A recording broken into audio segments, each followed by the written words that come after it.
Hi hello friends, இன்றைக்கி party ஸ்டைலில் எப்படி ஃபிஷ் கறி பண்ணுறதுன்னு சொல்கிறேன். எங்கள் ஊர்லலாம் வந்து எங்கள் பாட்டி இப்படி தான் ஃபிஷ் கறி பண்ணுவாங்க. ஆக்சுவலி சின்ன வயசுலேருந்து எனக்கு இப்போ ஃபிஷ் கறியே பிடிக்காது. பட் இந்த ஸ்டைலில் வந்து ஒரு முறை சாப்பிட்ருக்கேன் எங்கள் பாட்டி பண்ணி. அதுலேருந்து எனக்கு ஃபிஷ் கறி ரொம்ப பிடிக்க ஆரம்பிச்சிருச்சு. ஸோ நானும் அந்த மாதிரி ட்ரை பண்ண ஆரம்பிச்சிட்டேன். ஃபஸ்ட்டு வந்துட்டு சட்டி வச்சுக்கோங்க. அதுதான் வந்து நமக்கு நல்லா டேஸ்ட் கொடுக்கும். நல்லெண்ணெய் ஆர் கடலெண்ணெய் எடுத்துக்கோங்க. அப்போ தான் வந்து ஃபிஷ் கறியோட ஸ்மெல்லுமே சூப்பராக இருக்கும். ஸோ கடுகு போட்டுட்டு அதில் வெந்தயம் கொஞ்சம் போட்டுக்கோங்க. அதுக்கப்புறம் பூண்டு நிறைய எடுத்துக்கணும். நல்லா இடித்து வச்சுக்கோங்க. பச்சை மிளகாய் வந்து எங்கள் வீட்டில் குழந்தை இருக்கிறதுனால நான் 1 போட்டேன். நீங்கள் ஒரு 3 இல்லை 4 போட்டுக்கோங்க. போட்டுட்டு பூண்டு நல்லா வந்து இடித்து போட்டுக்கோங்க. நான் இடிக்காமல் போட்டேன், ஏன்னா அதுவுமே என் பசங்க சாப்பிட மாட்டாங்க. ஸோ முழுசாக இருந்தால் எனக்கு பிடிக்கும். ஸோ அதனால் நான் அப்படி போட்டுக்கிட்டேன். அதுக்கப்புறம் கருவேப்பிலையுமே நிறைய போட்டுக்கோங்க. உங்களுக்கு வீட்டில் எப்படி யூஸ் பண்ணுவீங்களோ அதுக்கேற்ற மாதிரி. அதுக்கப்புறம் மீடியம் சைஸ் ஆனியன் வந்து நான் 2 போட்டுக்கிறேன். ஏன்னா ஃபிஷ் கறி நான் கொஞ்சம் தான் வைக்க போகிறேன். ஒரு 3 பேர் சாப்பிட்ற மாதிரி தான் வைக்க போகிறேன். ஸோ அதுக்கேற்ற மாதிரி ஆனியன் வந்து மீடியம் சைஸ் நான் 2 போட்டுக்கிட்டேன். இந்த வில்லேஜ் எங்கள் ஊர்லலாம் இப்படி தான் செய்வாங்க. புளி கொஞ்சம் எடுத்துப்பாங்க. அதுலேயே தக்காளியை நல்லா மசிச்சுட்டு மிளகாத்தூள், குழம்பு மிளகாத்தூள் நம்ம வீட்டில் செய்வாங்க, நம்ம ஊர் சைட்லலாம் செய்வாங்க.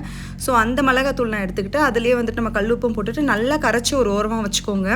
வெங்காயம் வந்து நல்லா வதங்கணும். ப்ரௌன் கலரில் ஆகும்போது இந்த புளியில் இருக்க அந்த தக்காளியோட திப்பியை மட்டும் எடுத்து போட்டு அதுவுமே நல்லா வந்து கொஞ்சம் நல்லா குழஞ்சி வர மாதிரி வதக்கிக்கோங்க. அப்போ தான் வந்து அந்த டேஸ்ட் நல்லா கொடுக்கும். சிலருக்கு இதில் இஞ்சி போட்டால் பிடிக்கும். எங்கள் பாட்டி இஞ்சி போட மாட்டாங்க. ஸோ அதனால் நான் போடல. உங்களுக்கு வேணும்னா இதில் கண்டிப்பாக ஆட் பண்ணிக்கோங்க. அதுவுமே நல்லா தான் இருக்கும். எங்கள் அம்மா வந்து இஞ்சி போட்டு செய்வாங்க, அதுவும் நல்லா தான் இருக்கும். பட் எனக்கு இந்த ஸ்டைல் தான் பிடிக்கும். ஸோ இதெல்லாம் நல்லா மசிஞ்சதுக்கப்புறம் நம்ம ரெடி பண்ணி வச்சுருக்க அந்த புளி தண்ணியை வந்து இதில் ஆட் பண்ணிடுங்க. உங்களுக்கு மாங்காய் வேணும் போட போகிறீங்க அப்படின்னா வந்து புளியை மட்டும் கொஞ்சம் கம்மி பண்ணிக்கோங்க. ஏன்னா மாங்காவும் புளிப்பாக இருக்கும். இந்த சீசன்லேயே வந்து இது நான் இப்போ இன்றைக்கி தான் எடுத்த வீடியோ. இப்போவே எனக்கு மாங்காய்லாம் கிடச்சிருச்சு. லூலு மால் போயிருந்தேன். ஸோ எனக்கு அங்கேயே கிடச்சிருச்சு. ஸோ அப்படியே வாங்கிட்டு வந்துட்டேன் 1 கிலோ. இது போட்டு நல்லா குழம்பு வந்து நல்லா சுண்டி வரணும். அந்த ஸ்டேஜில் தான் நம்ம மீன் போட போகிறோம். ஸோ இது நல்லா சுண்டினதுக்கப்புறம் நான் வந்து இன்றைக்கி சங்கரா மீன் தான் எடுத்துக்கிட்டேன். ஸோ சங்கரா மீன் உங்களுக்கு எந்த மீன் தேவையோ அதை போட்டுக்கோங்க. எல்லா மீனுமே சூப்பராக தான் இருக்கும்.